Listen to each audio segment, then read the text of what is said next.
Hey everyone.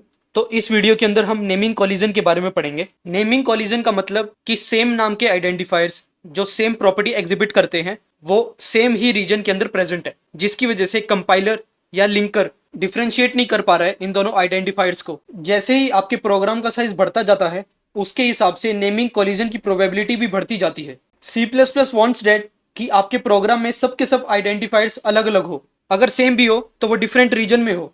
आप इस example को देखो। तो सबसे पहले मैंने यहाँ पे एक वेरिएबल डिक्लेयर किया, उसके बाद मैंने उसको दोबारा से डिक्लेयर किया सेम ही वेरिएबल को। तो इस टाइम के ऊपर अगर मैं इस पर्टिकुलर फाइल को कंपाइल करता हूँ तो मेरे को कंपाइलेशन एरर आ चुका है कि आपने सेम ही आइडेंटिफायर को दो बार डिफाइन कर दिया है। तो यहाँ पे कंपाइलर ये डिफरेंशिएट नहीं कर पा रहे कि मेरे को कौन से एक्स को यूज करना है। अब मैं इस एग्जाम्पल को थोड़ा एक्सटेंड करता हूँ। मान लो मैंने यहाँ पे एक फंक्शन बनाया ऐड नाम का,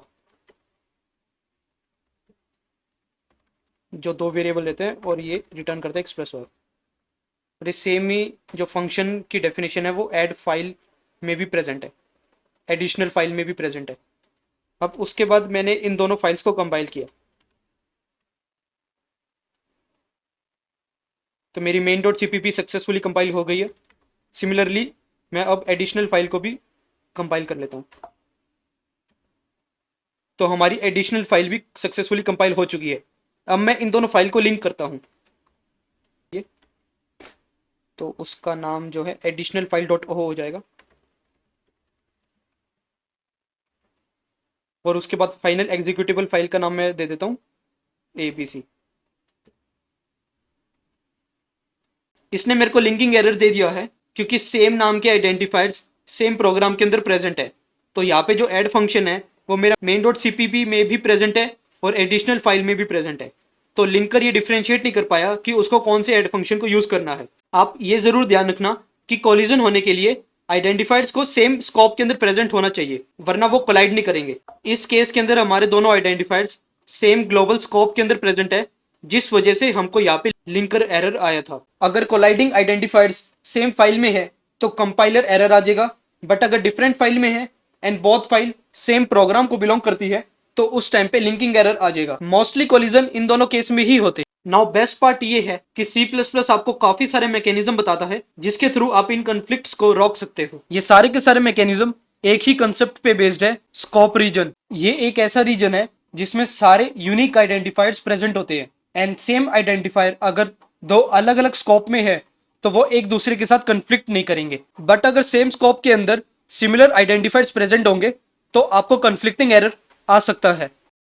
ये स्कोप रीजन्स बहुत तरीके से आप क्रिएट कर सकते हो, तो वन बाय वन हम इस वीडियो के अंदर देखते हैं कि उनको हम कैसे क्रिएट करते हैं और उनका क्या क्या यूज है। बट सभी के सभी रीजन का कंसेप्ट जो है वो सेम ही रहेगा, बस उनकी इंप्लीमेंटेशन डिफरेंट हो जाती है। एक तरीका तो लोकल स्कोप है जिसके अंदर हम आइडेंटिफायर्स को किसी एक सर्टेन रीजन के लिए एक्टिवेट करते हैं, उसके बाहर वो एक्सेसिबल नहीं है एंड बाहर के सिमिलर आइडेंटिफायर्स उसके साथ कोलाइड भी नहीं करेंगे एंड अंदर जितने आइडेंटिफायर्स है वो सब के सब अलग भी होने चाहिए।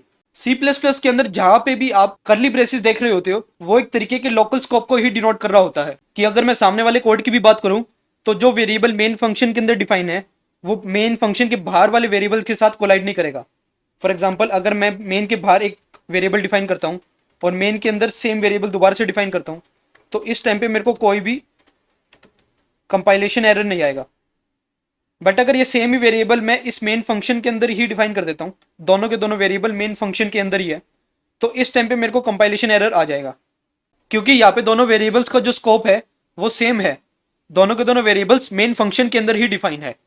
जिस वजह से अगर मैं इस 7th लाइन के ऊपर इस x वेरिएबल को प्रिंट करता हूं तो उस टाइम के ऊपर कंपाइलर ये बता नहीं पाएगा कि उसको कौन से x को प्रिंट करना है, वो कंफ्यूज हो जाएगा, जिस वजह से इसने यहाँ पे कंपाइलेशन एरर दे दिया। बट अगर मैंने सेम वेरिएबल को इस मेन फंक्शन के बाहर डिफाइन किया तो इस टाइम पे वो क्लियरली डिफरेंशिएट कर सकता है। यहाँ पे जो एग्जीक्यूटेबल स्टेटमेंट्स होती है वो अपने नियरेस्ट स्कोप वाले आइडेंटिफायर्स को सबसे पहले मौका देगी। इस कोड के अंदर प्रिंट स्टेटमेंट 2 को प्रिंट करेगी सबसे पहले। तो अगर मैं इस कोड को चलाऊं तो आप देख सकते हो इसने सबसे पहले 2 को प्रिंट कर दिया। बट अगर मैं इस वेरिएबल को हटा देता हूं तो उसके बाद नियरेस्ट स्कोप मेन के बाहर वाला है, तो उस टाइम के ऊपर 4 प्रिंट हो जाएगा। तो देख लीजिए आप कि यहाँ पे 4 प्रिंट हो चुका है ना। इस लोकल स्कोप को क्रिएट करने के काफ़ी और तरीके भी है। आप इसको क्लास के थ्रू भी कर सकते हो कि यहाँ पे आपने क्लास बना दी एक, तो इसके अंदर जो वेरिएबल्स डिफाइन है वो बाहर वाले के साथ कोलाइड नहीं करेगा।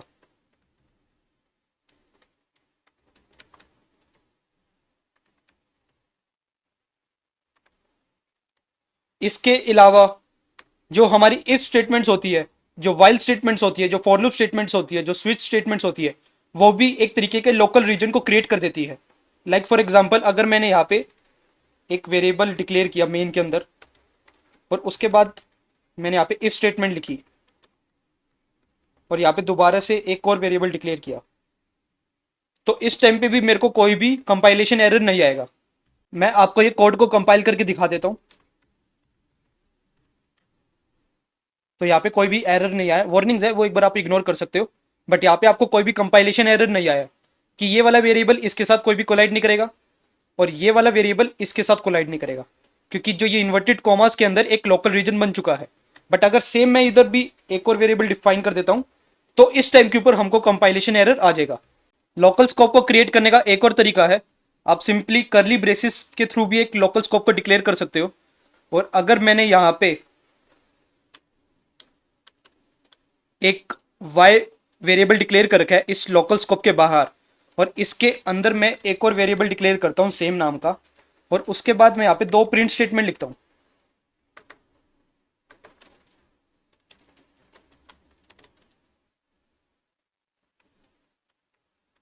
तो आपके हिसाब से इस कोड का क्या आंसर होगा? चलो देख लेते हैं अब उसका आंसर।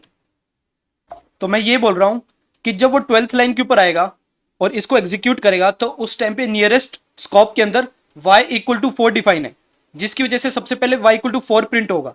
बट जैसे ही वो स्कोप के बाहर जाएगा तो उस टाइम पे मेन स्कोप जो है उसका नियरेस्ट स्कोप होगा और उसके अंदर y इक्वल टू 5 डिफाइन है, तो उसके बाद 5 प्रिंट हो जाएगा। तो इसका आंसर हम देख लेते हैं। तो यस, इसने सबसे पहले 4 प्रिंट किया, उसके बाद 5 प्रिंट किया, क्योंकि ये वाला जो स्कोप के अंदर जो ये y डिक्लेयर हो रखा है ये इस स्कोप के बाहर तो एक्सेसिबल ही नहीं है। Now let's talk about one more scope region, that is the name space. इसका कंसेप्ट भी एकदम सेम ही है कि similar identifier same name space में नहीं हो सकते। नेम स्पेस के अंदर हम डिफरेंट आइडेंटिफायर्स को डिक्लेयर कर रहे होते हैं और अलग अलग नेम स्पेस के अंदर सिमिलर आइडेंटिफायर्स प्रेजेंट हो सकते हैं, क्योंकि वो एक दूसरे के साथ कोलाइड नहीं करेंगे। Simple concept. But name space का फायदा ये है कि आप उसके अंदर फंक्शंस को भी डिफाइन कर सकते हो। तो सबसे पहले हम एक सिंपल सा नेम स्पेस क्रिएट कर लेते हैं। तो उसका आप सिंटेक्स ध्यान से देखना।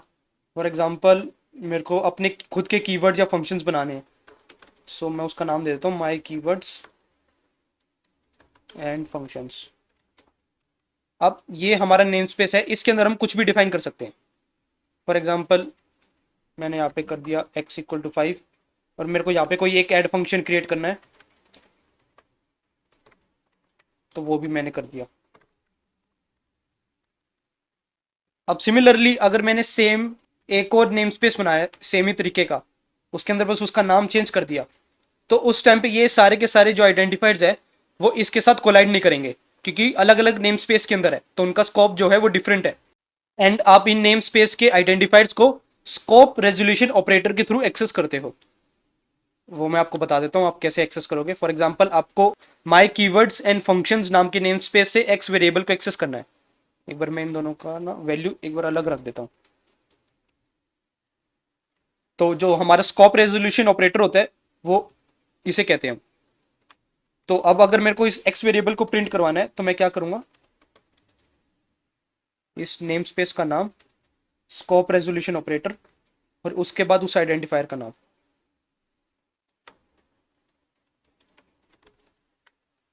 अगर मेरे को इस पर्टिकुलर नेम स्पेस से एक्स वेरिएबल को प्रिंट करवाना है तो सिमिलरली मैं यहाँ पे बस नेम स्पेस का नाम चेंज कर दूंगा।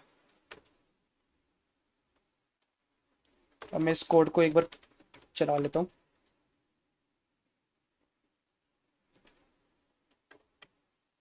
तो इसने सबसे पहले हमको 5 प्रिंट करके दे दिया, उसके बाद 6 प्रिंट करके दे दिया। आप एक और चीज यहाँ पे देख पा रहे हो कि मैं यहाँ पे भी तो स्कोप रेजोल्यूशन ऑपरेटर यूज कर रहा हूँ। तो यहाँ पे जो एसटीडी है वो हमारा नेम स्पेस है जो इस आयोस्ट्रीम हेडर फाइल के अंदर डिफाइन है और उस नेम स्पेस के अंदर cout नाम का एक फंक्शन है और मैं उस फंक्शन को यूज कर रहा हूं। And one more important information is that कि ये नेम स्पेस सिर्फ आइडेंटिफायर्स की डेफिनेशन एंड डिक्लेरेशन को कंटेन करके रखते हैं। ये कोई भी स्टैंड अलोन एग्जीक्यूटेबल स्टेटमेंट को कंटेन करके नहीं रखेंगे। फॉर एग्जाम्पल, अगर मैं इस नेम स्पेस के अंदर एक स्टैंड अलोन प्रिंट स्टेटमेंट लिखता हूं तो वो हमको एरर दे देगा कि फॉर एग्जाम्पल यहां पे मैंने ये स्टेटमेंट लिखी, अगर मैं इस पर्टिकुलर कोड को कंपाइल करता हूं तो ये मेरे को कंपाइलेशन एरर दे देगा, क्योंकि ये कोई भी आइडेंटिफायर को रिप्रेजेंट नहीं कर रहा है। अगर हमको इस टाइप के कुछ भी एग्जीक्यूटेबल स्टेटमेंट को एग्जीक्यूट करना है तो इसको हमको एक फंक्शन के अंदर रैप करना पड़ेगा। तो मैं यहाँ पे क्या करूंगा, void print x नाम का एक फंक्शन बना लूंगा और उसके अंदर ये एग्जीक्यूटेबल स्टेटमेंट को यहाँ पे लिख दूंगा। अब ये कोड जो है चल जाएगा।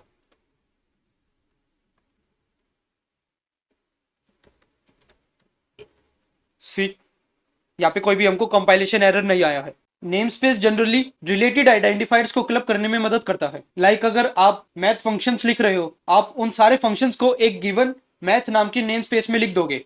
तो मैं यहाँ पे क्या करूंगा, एक नेम स्पेस बनाऊंगा मैथ फंक्शन करके और उसके अंदर सारे के सारे मेरे आइडेंटिफायर्स को लिख दूंगा कि इंट ऐड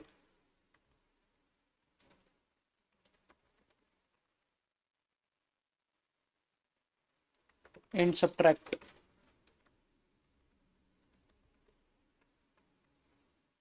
लाइक दैट। तो जब आप लार्ज प्रोजेक्ट्स पे काम कर रहे होते हो तो उस टाइम पे ये नेम स्पेस की स्ट्रेटेजी बहुत ज्यादा काम आती है, ताकि आपके आइडेंटिफायर्स एक दूसरे के साथ कोलाइड ना करें। तो जैसे अगर आपको इस ऐड फंक्शन को यूज करना है जो आपकी इस पर्टिकुलर नेम स्पेस में डिफाइंड है, तो आप आराम से स्कोप रेजोल्यूशन ऑपरेटर के थ्रू इसको एक्सेस कर लोगे। बट अगर आप इन फंक्शंस को नेम स्पेस के बाहर रखते तो काफी ज्यादा हाई चांसेस थे कि ये किसी दूसरे आइडेंटिफायर्स के साथ कोलाइड कर जाएंगे। Now let's talk about the global name space. तो कोई भी आइडेंटिफायर अगर किसी क्लास, फंक्शन या नेम स्पेस में डिफाइंड नहीं है तो वो ग्लोबल नेम स्पेस में आता है। लाइक फॉर एग्जाम्पल, यहाँ पे अगर मैंने एक वेरिएबल डिक्लेयर किया तो ये पर्टिकुलर वेरिएबल ना तो किसी फंक्शन में है, ना किसी क्लास के अंदर है, ना किसी नेम स्पेस में है। तो ये एक ग्लोबल स्पेस के अंदर है, ग्लोबल रीजन के अंदर प्रेजेंट है। हमारे ग्लोबल आइडेंटिफायर्स का स्कोप पॉइंट ऑफ डिक्लेरेशन से लेके एंड ऑफ द फाइल तक होता है। तो ये ऐड फंक्शन 3 से लेके 8 लाइन के बीच में कहीं पे भी यूज हो सकता है। एंड जनरली आप इन ग्लोबल आइडेंटिफायर्स को अवॉइड करते हो यूज करना, क्योंकि इससे कोलिजन के चांसेस बहुत ज्यादा बढ़ जाते हैं। क्योंकि फॉर एग्जाम्पल एक टीम के अंदर प्रोजेक्ट चल रहा है, उसके अंदर आप एक पर्टिकुलर फाइल के ऊपर काम कर रहे हो और आपका एक साथ वाला बंदा किसी अलग फाइल के अंदर काम कर रहा है, तो उस टाइम पे अगर आप दोनों ने एक सिमिलर नाम के आइडेंटिफायर को ग्लोबली डिफाइन कर दिया तो आपको कंपाइलिंग स्टेज के ऊपर तो कोई भी दिक्कत आएगी नहीं, बट लिंकिंग स्टेज के ऊपर आपको एरर आ जाएगा। Now let's talk about this STD name space. Starting में जब C++ डिजाइन करी गई थी तो उस टाइम पे सारे के सारे आइडेंटिफायर्स जो C++ स्टैंडर्ड लाइब्रेरी में प्रेजेंट है वो बिना एसटीडी प्रीफिक्स के यूज किए जाते थे। वो बेसिकली ग्लोबल नेम स्पेस के पार्ट थे, जिसके कारण कोलिजन होने के चांसेस काफी ज्यादा होते थे, क्योंकि वो आपके बनाए हुए ग्लोबल आइडेंटिफायर्स के साथ कोलाइड कर जाते थे। ऐसा समझ लो कि आयोस्ट्रीम हेडर फाइल के अंदर यू के यू सारे के सारे डेफिनेशंस और डिक्लेरेशंस प्रेजेंट होती थी आइडेंटिफायर्स की, वो किसी एक नेम स्पेस के अंदर इंक्लूड नहीं होते थे, जिसकी वजह से सबके सब आइडेंटिफायर्स ग्लोबली प्रेजेंट है। अब मान लो इस एडिशनल फाइल डॉट सीपीपी के अंदर मैंने ऐड फंक्शन लिखा हुआ है और हमारी बुरी किस्मत जो ये ऐड फंक्शन है वो हमने आयोस्ट्रीम हेडर फाइल के अंदर भी इंक्लूड किया हुआ है। तो जैसे ही हम इसके अंदर ये हेडर फाइल इंक्लूड करते थे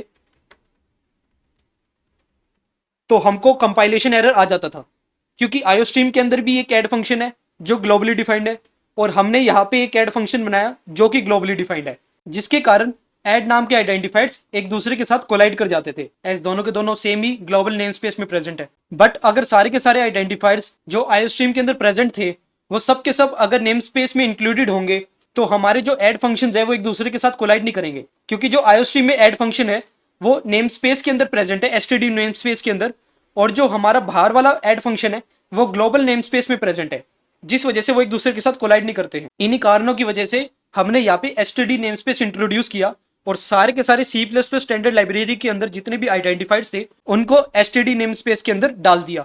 नाउ जिन लोगों ने थोड़ी बहुत C++ करी है तो वो लोग इस यूजिंग डायरेक्टिव स्टेटमेंट को जरूर जानते होंगे, यूजिंग नेम स्पेस एसटीडी, क्योंकि जनरली कोई भी इस तरह से प्रिंट स्टेटमेंट नहीं लिखता एसटीडी सी आउट, सबके सब इस तरह से लिख रहे होते हैं। क्योंकि ये डायरेक्टिव स्टेटमेंट लिखने से आपको इस पर्टिकुलर आइडेंटिफायर के आगे प्रीफिक्स लगाने की जरूरत नहीं पड़ती। इसको यूज करने से आप कंपाइलर को बता रहे हो कि जितने भी आइडेंटिफायर्स इस एसटीडी नेमस्पेस के अंदर प्रेजेंट है उनको आप ऐसा समझो कि वो सारे के सारे आइडेंटिफायर्स ग्लोबल नेमस्पेस में ही प्रेजेंट है, जिसकी वजह से आपको इस सी आउट के पहले प्रीफिक्स लगाने की कोई जरूरत नहीं है।